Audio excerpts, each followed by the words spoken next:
Hello ladies and gentlemen, today I'm going to be going over the arithmetic logic unit, normally called the ALU. So I'm planning on making 4 videos. This first video I'm just going to kind of go over how I laid out the ALU, how I made the interface so that I can test it, what functions are available to me with it, and how you select which function you actually want to use. So let's go ahead and get started just looking at how the whole thing is put together.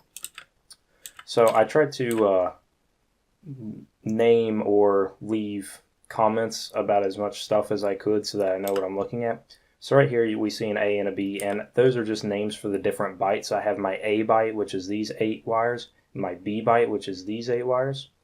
So, and you'll see this in a lot of places where I just kind of have wires that are heading into nothingness, and I'll try to say where all of those are going for the most part, but you can assume that in almost all cases it's either going to the bus or it's going to be going to the control unit, which I have not built but will at some point be over here.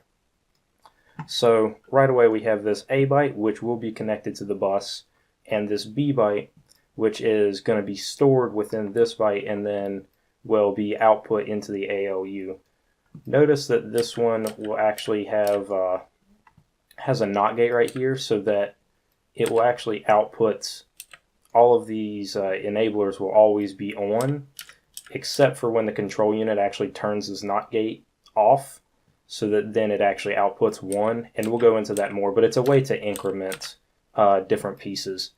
So I guess I should also start at the beginning. So I have 2 bytes right here, and what the ALU does is it actually runs some function on those 2 bytes. So for instance, if you wanted to increment something, you could do what I said over here, turn this NOT gate off, which will then only have 1. It will have just 1 coming out of it, and then whatever you have in byte A, you can add 1 to what is in byte A to increment it. And so let's go ahead and look at all the functions. I don't want to get too much into this until I actually have the control unit built and we see how it's supposed to increment like the program counter. So the first thing we see is we have a comparator, and this runs actually 4 different functions for us. So its primary function is actually doing A XOR B, but then some byproducts that you can get out of that with not too much extra work is actually A greater than B, equal to B, or A less than B, which is, I have termed how you know which one is which. So if the output of OR gate is, if this OR gate right here is on, then A will be greater than B. Once again, we'll talk a little bit more about it. You see how these actually aren't connected to anything, because these will be going to what are called flag registers, but I'm not going to get into that now. So then we have 3 little functions right here, our OR, AND, and NOT, which are just the 2 bytes either ORed, ANDed, or NOTted together. Actually, let me rephrase that. The OR and the AND has both bytes working. The NOT, it actually just takes byte A and knots it. So then we can also shift byte A to the left or to the right, or we can add the 2 bytes together. And also notice that each of these functions has an enabler up at the top, so we have to tell it specifically which one we want. So we have to turn on one part of the AND gate, and then the other part of the AND gate will be turned on depending on how the function evaluates. So then down here at the bottom, we see we have this ACC byte right here, and this will store our output. Once again, we have wires that are kind of going out to the control unit, and the control unit will be controlling when this will be outputting, when this will be setting. It'll be going into this decoder right here that will say which operation we want to run.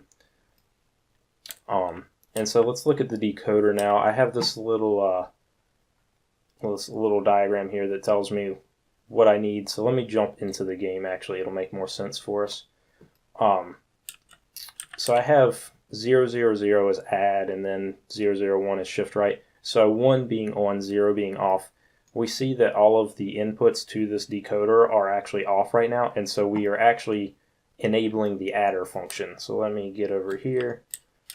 So we see right away that one piece of this enabler has been turned on. Now, since nothing in our bytes is actually turned on, we are actually not outputting anything. Well, we're outputting 0, I should say, onto the end. But let me put 1 on. So then now this is actually a 1 that we have put onto there. And all I'm doing here is we have the display, and I'm just enabling pieces of the bytes right now. So we could add two numbers together. For instance, if we wanted to do something real simple, add like 1 and 1, we could do this. And so then we'll get 2 out of here. See, nice and easy. And we see that that's coming from right here on the on our adder. But we'll get into the adder circuit more. So then we can select any operation we want depending on what inputs we give it. So if I choose the shift right, we now see that it goes 0, 0, 1, as I have right here. Shift left, not. It just all follows suit. So and the comparator function's a little weird because it actually just goes nowhere. But that goes back to the flag registers that I talked about a little bit earlier. And I haven't built those yet, so I won't be talking about them until I get them built. Anyways, I hope this was a good video just to give you a little bit of a feel for how I set this up, how I'm going to be using my little interface here to actually test some of these functions so that we can see them work. In the next video, I'll probably go over the easier functions, which are the and, or, not shifting, both left and right. And then I'll probably do an individual video for both the adder and the comparator because those actually have a little bit of logic behind them. There's more than just one gate or no gates. Alright, well that's pretty much all I have planned for this video. Thanks for joining me. Hope to see you back next time. Bye.